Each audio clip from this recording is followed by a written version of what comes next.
Good morning again here from the empty church, except for me and Pastor Rock. I'm glad that you're tuning in with us this morning.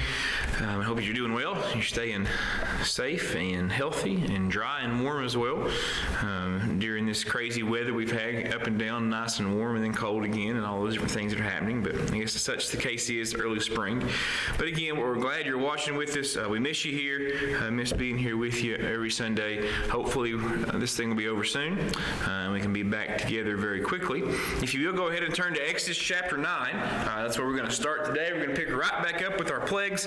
We're on to the fifth plague today, the plague of pestilence on the livestock. So I'm going to talk about that and then start the third triplets of plagues. I'm going to try to push through those plagues today. I'm not saying that I'll get through them, but I'm going to try to, and then we'll leave the 10th and final plague for next week as we continue through here the book of Exodus. Again, chapter 9 is where we're going to start at today and continue to look at more stuff coming in.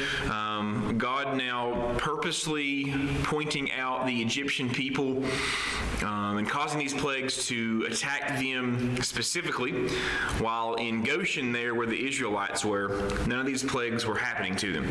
They got the first couple just to kind of wake them up and to refocus their thoughts and their directions on how powerful God really is. The rest of these plagues then have been specifically targeted to the Egyptians, and all again because of Pharaoh continuing to harden his heart. We've seen now a couple times Pharaoh say, yeah, okay, I got it, I get it, God's pretty strong, you can go, and then as soon as the plague goes away, he re-hardens his heart. Not to the surprise of God, of course, nor Moses, because it's exactly as God had laid out. But we'll start the fifth plague today in chapter 9. But first, let's open up with a word of prayer. Dear Heavenly Father, thank you again for the opportunity that we have being able to have the means necessary here to be able to stream this so people at home can watch via YouTube or Facebook, whatever it is they're watching on. Thank you for allowing us to do that, Lord, and blessing us with the technology to do that. I want to pray that we soon will allow this to pass so that we can meet back together, miss seeing each other and being able to fellowship with each other and being here and just simply having church together, Lord. It'd be nice to be able to do that again soon. You know, of course, you're in control of this thing, and hopefully we're closer now to that than we were, than we've been, being able to meet together again, Lord. So we pray that will come quickly and fortunately it's in your hands, Lord, and by your direction. When we think of the ones that are out there today that have a variety of requests and concerns, Lord, health needs, and worried about maybe their next paychecks coming from, Lord, and maybe worried about a whole multitude of things that kind of can get us down and be uncertain during this quarantine that we're going under, Lord. I pray, Lord, that you're a reminder to us that you are, in fact, in control. You've promised to take care of the birds and the butterflies and the fish and the flowers, Lord, things that are much more, not as significant as us. We should remember, Lord, that you're going to provide for our needs as well. We just need to trust in you, Lord, and put our faith and our hope in you as well. We'll just take the next few minutes today and look through chapter 9 and a little bit of chapter 10, Lord, to continue to look at a couple more plagues that you poured out your wrath, showed your power of your hand against Pharaoh and the Egyptians. I pray, Lord, you just continue to teach us something from your word this morning.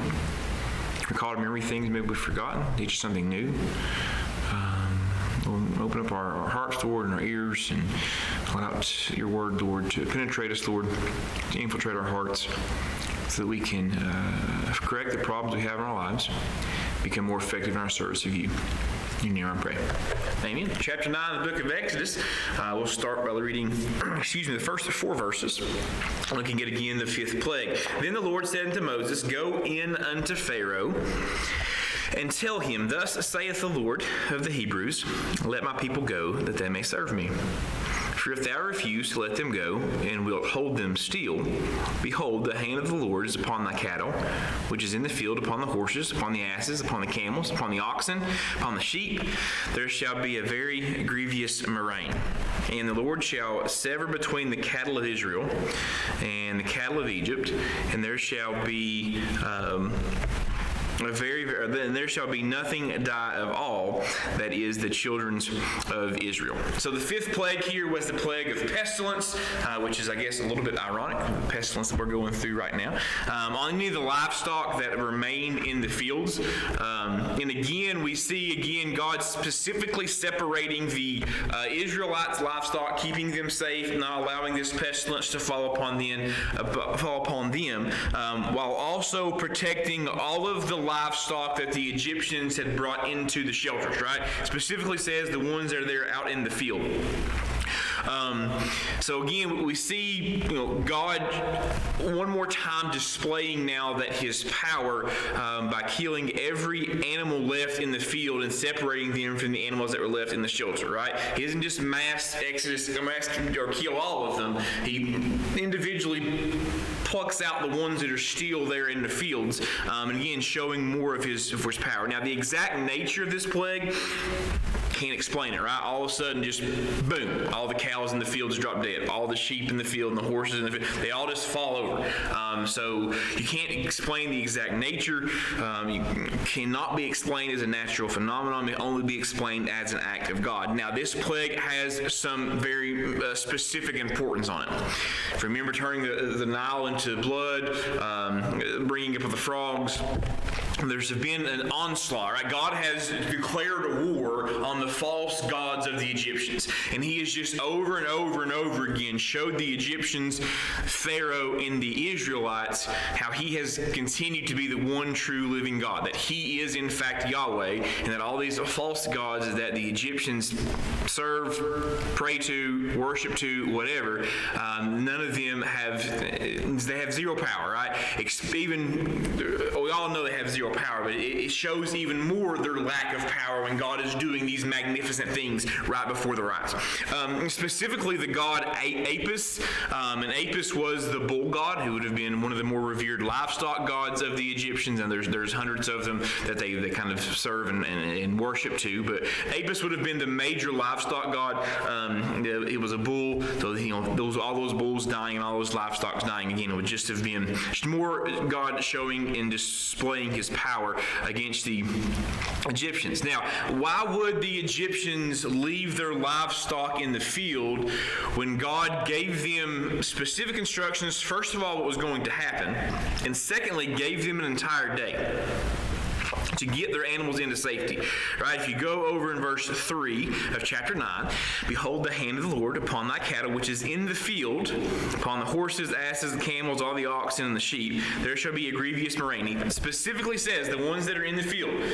Why do you think the Egyptians would have left some of the livestock out in the field instead of trying to get all of them into safety? Even with the previous 4 plagues now they have witnessed.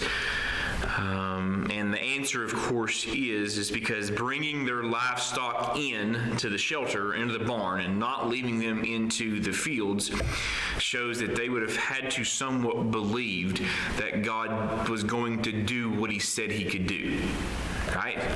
Ushering in my animals just in case, and there's just in case this might happen, and there's a small, I don't want this to happen, while just leaving them out there says there's no way God should be able to do this. Of course, exactly as God said was going to happen is what happened, right? The specific nature of the plague was carried out, should have been a clue to the Egyptians that this plague, this pestilence, this killing of these animals was not normal in any way. But, as we're going to see here in verse 7, Pharaoh wanted to make sure. He wanted to be sure that it wasn't normal. All right, so go to verse 5. And the Lord appointed a set time and day, saying, tomorrow the Lord shall do this thing in the land. There is Him telling them they have time to move the cattle. Verse 6, and the Lord did that thing on the morrow, and all the cattle of Egypt died, but of the cattle of the children of Israel died not one.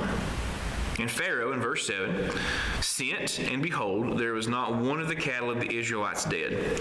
And the heart of Pharaoh was hardened, and he did not let the people go. Now, he didn't believe that God was able to leave, maybe just kill certain livestock. So to make sure, he went out and sent somebody to check all the livestock over there in Israel, or over in Goshen. And they walked into the Goshen, and out in the fields, there's just sheep and stuff just run everywhere, right? It's just a normal day.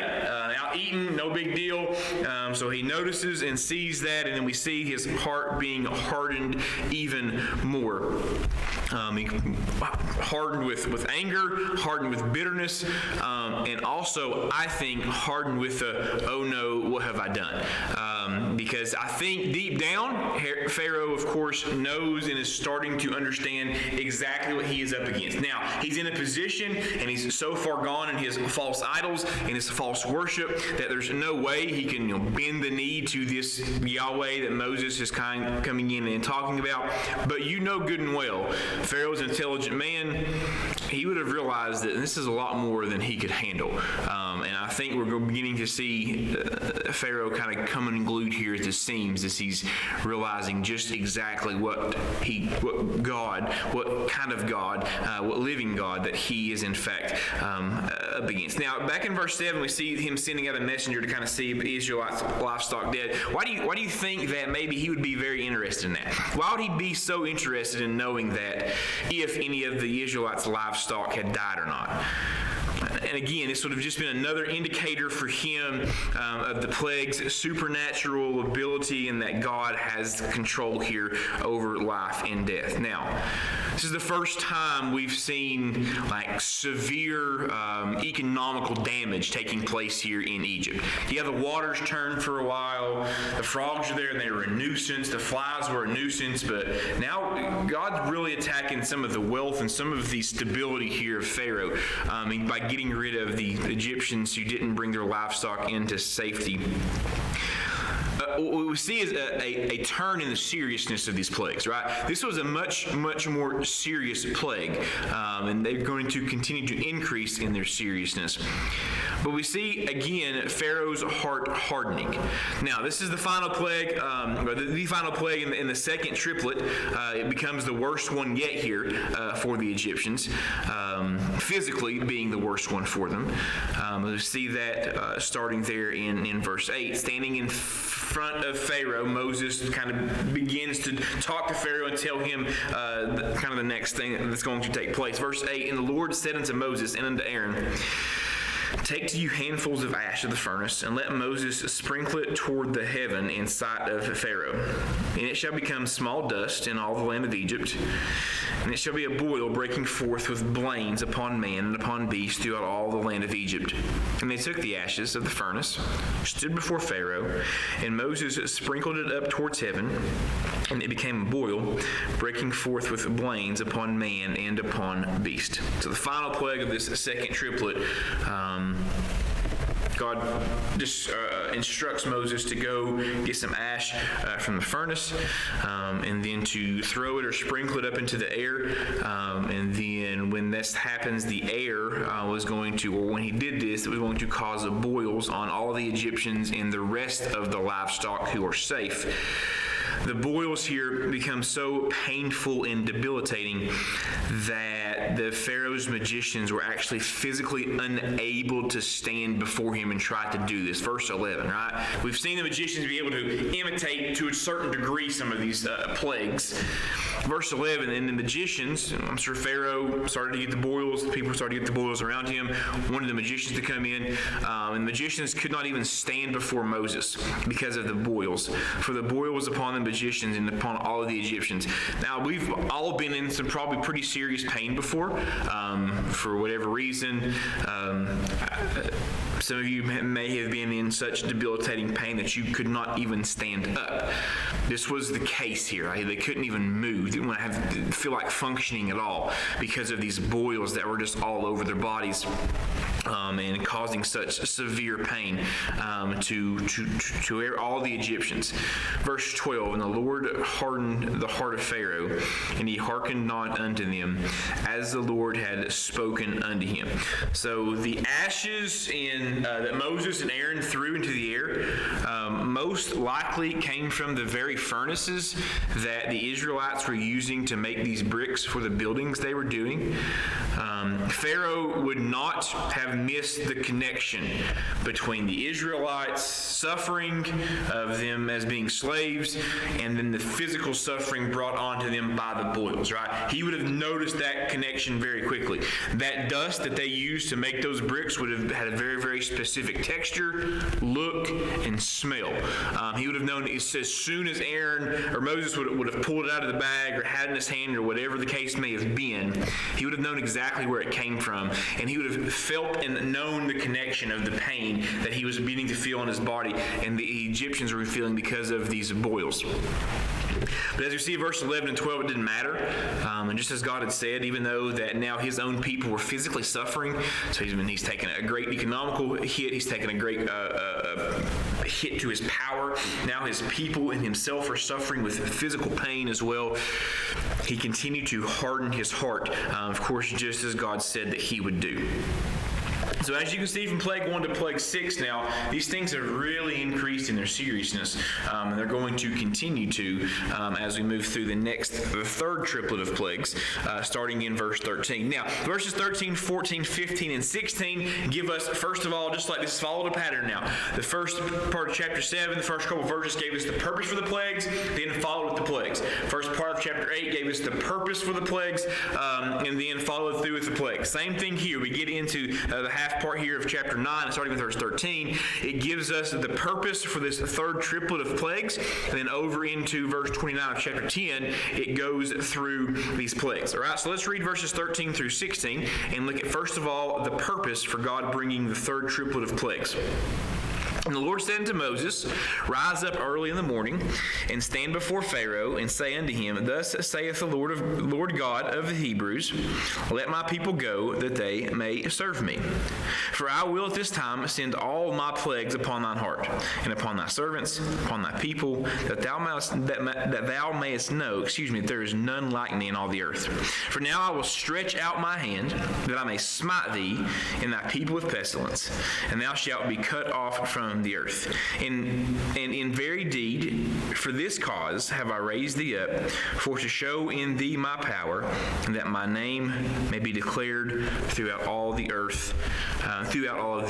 So God's purpose here, as we see in these 4 verses of bringing the third set of plagues on Egypt, was to demonstrate that his power is far beyond any power known unto man.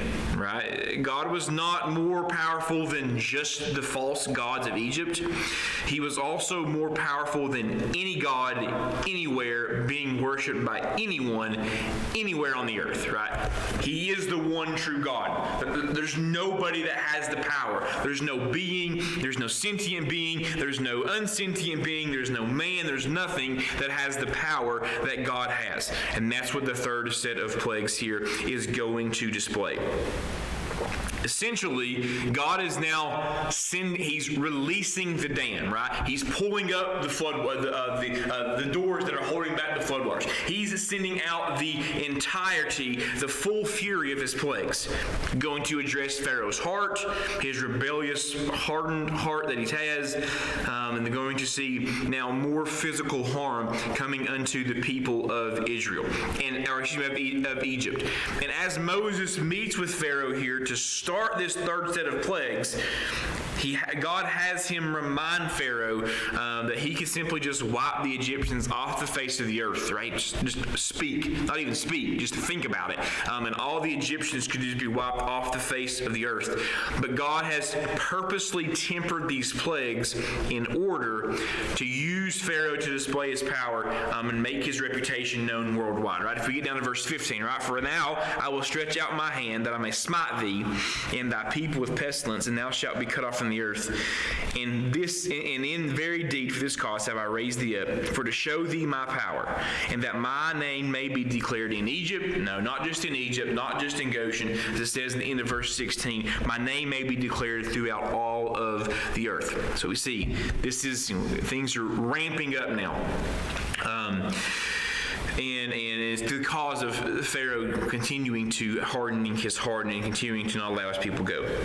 Now, we'll see later on at some point when the children of Israel enter into the promised land in 40 years, so 40 years removed from these plagues over in Joshua, that the accounts of the things that took place in Exodus were still reverberating around the earth. If you'll flip over to Joshua with me and go to chapter 2. Joshua chapter 2, and the first 11 verses, we kind of see this. The fact that even 40 years later, Joshua the son of Nun sent out unto Shittim 2 men to spy secretly, saying, Go through the land, even Jericho. When they went and came into a harlot's house named Rahab, and lodged there. And it was told the king of Jericho, saying, Behold, there came men hither out of the children of Israel to search out of the country. And the king of Jericho sent unto Rahab, saying, Bring forth the men that are come to me, which have entered into thy house, for they be come to search out all the country. And the woman took the 2 men and hid them, and said thus, There came men unto me, but I wist not whence they were. And it came to pass by the time of shutting the gate, when it was dark, that the men went out. Whither the men went, I wot not. Pursue after them quickly, for ye shall overtake them. But she had brought them up to the roof of the house, and hid them under the stalks of flax, and she had laid in order upon the roof. And the men pursued after them the way to Jordan unto to the fords, and as soon as they which pursued after them were gone out, they shut the gate.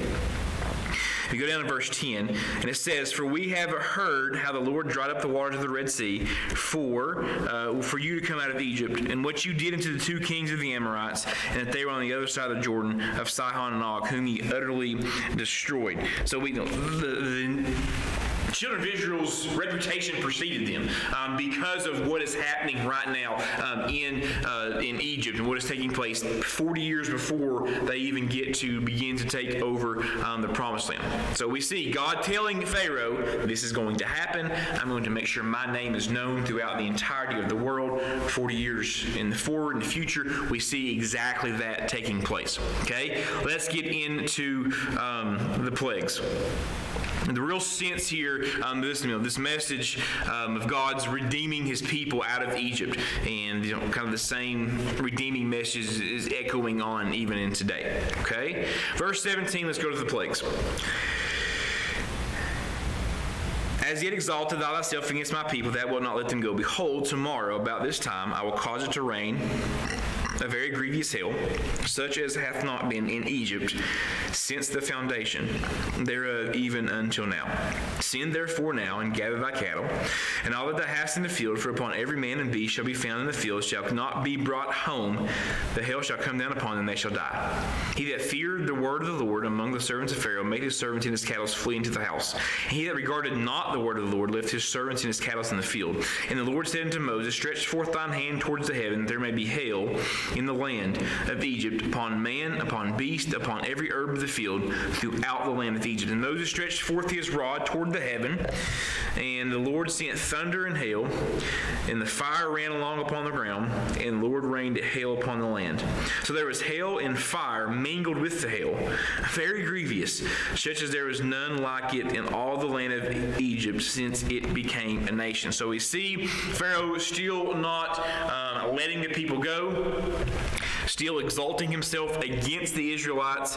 So God's going to bring in 3 more plagues. The 7th plague here was large, heavy hail.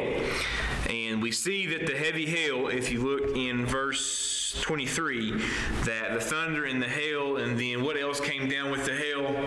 Fire. Right? Now, there's a couple of different different schools of thought here.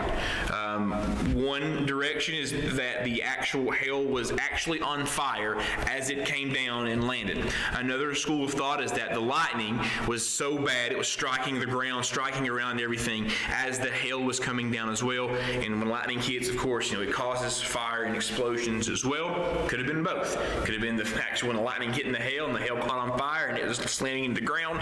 Whatever the case may be, this was an extremely devastating hailstorm. The most devastating hailstorm that the nation of Israel had ever experienced. And it destroyed the land, destroyed the herbs, destroyed the animals that were out there as well. But if you notice, God kept this hail from destroying the houses and the shelters, right? Because he said specifically, in verse 21, if you get the people in, get the herbs in, get the cattle into the shelter, they're not going to die. So while it was storming hail, there was no hail hitting any of the shelters, any of the barns, or any of the houses. So this amazing storm, of course, y'all had one over here last week. I think we had one over in Watts too, and it was incredible. It sounded like a train was coming down with the wind. There's trees snapping off. It hailed, it thundered and lightning. And when I looked outside, where it was hailing at, it was hailing everywhere. It wasn't just hailing not on the house or not in the field. God was in control of this storm and just causing it to land in certain areas. As in previous plagues, of course, he protected the Israelites from the plague. But if there was stuff left in the field, it got utterly destroyed. Now, verses 20 and 21, we see that some of the Egyptians went out and moved their livestock from the fields, right? We see it. And he that feared the word of the Lord. So we're beginning to see some of the Egyptians fearing God and believing that what he said he would do, he would do. Now, verses 27 down through 35, we see the response from Pharaoh. We won't read through all of it. But Pharaoh initially responds by telling Moses that the Israelites can leave. Okay? But as in all the previous plagues, he ends up, once it kind of stops hailing and things aren't as bad as they were previously, he then begins to harden his heart and refuses to let the Israelites go, which finishes out the chapter. Then now we get over into chapter 10 and we see the 8th plague. And the 8th plague was locust. And the locust came in to finish off the crops that the hail hadn't destroyed already. And Pharaoh, again, waffles in his decisions. All right, you can go. No, you can't go. Actually, you get to verse 16, specifically of chapter 10. Pharaoh actually says, Then Pharaoh called for Moses and Aaron and his haste, and he says, I have sinned against the Lord your God and against you. So we see Pharaoh here admitting even that he's sinned and going to allow the people to go. But if you go down to verse 20, we see that, but the Lord hardened Pharaoh's heart so that he would not let the children of Israel go. So we see him very quickly taking that back and not allowing the people to go. So that was the 8th plague, and that's in verses 10 down through verse about 13. It talks about the plague coming in. The locust came in and literally ate everything. There's nothing left, right? And we know what one locust sounds like if you catch one around. We know what a cicada sounds like. They're pretty loud. Locusts are the same way, extremely loud. You get a whole flock of them coming in. It's really, really, really, really loud. Would be mind-numbingly loud, worse than the flies. And then it's going to come in and just destroy all of the crops that were left. That brings us to the last plague of the 3rd triplet, and that starts in verse 21 of chapter 10. Now, the 3rd plague here was oppressive darkness, okay? And as you're going to see in verse 21, this wasn't just like the darkness that you can't see. They couldn't see. This darkness was so oppressive that you could feel the darkness on you. Verse 21 here. And the Lord said unto Moses, Stretch out thine hand towards heaven, that there may be darkness over the land of Egypt, even darkness which may be felt. Now, I've been in some very dark situations. I know we've got several coal miners that have been that are in the church as well, and I know those things there's no light in there. And I had a chance to ask them, but I don't know if it's a darkness that you can feel. This was a different type of darkness that was laying on. It would have been pressing on their chest, like laying on them. They would have felt the weight of this darkness over them. That's just how dark it was. There would have been no light whatsoever. This took place for 3 days, right? Verse 22, Moses stretched forth his hand towards heaven. There was a thick darkness that on the land of Egypt for 3 days. They saw not one another, neither rose from any his place for 3 days. But all the children of Israel had light in their dwelling. So they were laying down. They couldn't even get out of bed because of the weight and of this darkness, because they literally could not see anything. But if you're in Goshen, sun comes up, no big deal, right? There's light going on in Goshen. There's light there. They didn't have to deal with this darkness that took place. Now, the nature of this darkness is unknown. Of course, it's going to be supernatural. God spares again in Goshen. This would have been the ultimate humiliation, though, right? Because what of all the gods the Egyptians have, Pastor Rob, you're going to answer this. What's the one god they revere the most? The sun god, right? Ra, the sun god. And now they went 3 days, and there's been no sun. So God's picked away at all these false gods, but the one they really, the highest of the high is Ra, the sun god. And now he has been utterly destroyed as well. And had been absolutely humiliating to the Egyptians and to Pharaoh. Verses 24 through 26, Pharaoh tries to negotiate with Moses here. And Pharaoh called unto Moses and said, Go ye, serve the Lord. Only let your flocks and your herds stay. Let your little ones also go with you. And Moses said, Thou must give us also sacrifices and burnt offerings, that we may sacrifice unto the Lord. Our cattle also shall go with us. There shall not be a hoof left behind. For therefore must we take to serve the Lord our God. And we know not what we must serve the Lord until we come hither. But the Lord hardened Pharaoh's heart and would not let them go. And Pharaoh said unto them, Get thee from me, take heed thyself, see my face no more, for in that day seeth my face thou shalt die. And Moses said, Thou hast spoken well, I will see thy face again no more. So Pharaoh tries to negotiate, says, Yeah, you all can go, but leave the cattle here, giving Pharaoh some leverage, trying to have some collaterals to make sure the people came back. That, of course, was not the case. Moses told him no, that wouldn't happen. He's not going to settle for anything but complete departure of God's people. Ironically here, though, we see Pharaoh getting so mad that he orders Moses out of his presence, declaring that Moses was to see his face no more, right? Don't come in here anymore. You come in here again, we'll have you killed. Essentially what he tells him. Moses told Pharaoh, it's fine. You're going to get your wish. You're not going to see me anymore. When this ends here, the 3 triplets of plagues that God revealed himself as Yahweh, Jehovah, Lord. Right? At this point, his power is evident. His power is great, but we also evident here is his mercy. The most severe plagues came with warnings. He told them, said, listen, guys, it's going to happen. The hell's going to come. You can get your people in, get your animals in, and gave them means of escaping the consequences. All they had to do was listen. A meaningful way came to escape the 10th plague too. We're not going to get into that until next week. And we'll talk about the Passover and the angel of death showing up in the 10th and final plague. Let's pray. Dear Heavenly Father, thank you for this lesson again. Thank you for the power that's on display, but also your mercy that's on display as well. Even in the midst of you revealing yourself to these people and the power that you have and just absolutely, utterly destroying any faith that they should have in their false gods, you yet still were merciful and showed grace to people who just listened to what you said. And we saw some of the Egyptians doing that, understanding that you were nobody to be messed with. What you said was going to happen would happen, and they heeded to it. And because of that, they didn't lose some of the things that other ones did who didn't believe. But your power is, it's just awesome.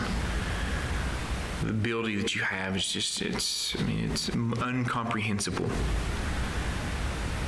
And that grandeur, that ability, Lord, has a concern for us. It never ceases to absolutely blow my mind.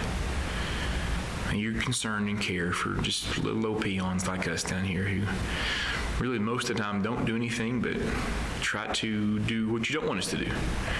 But you still love us, you still care for us, and you still bring us back into the fold, Lord, when we go astray. We thank you so much for that. We thank you for your power, but we thank you for your grace.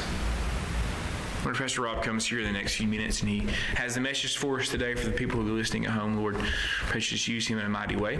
Keep us attentive to his word, to your word this morning as well as you've given him. In your name I pray. Amen.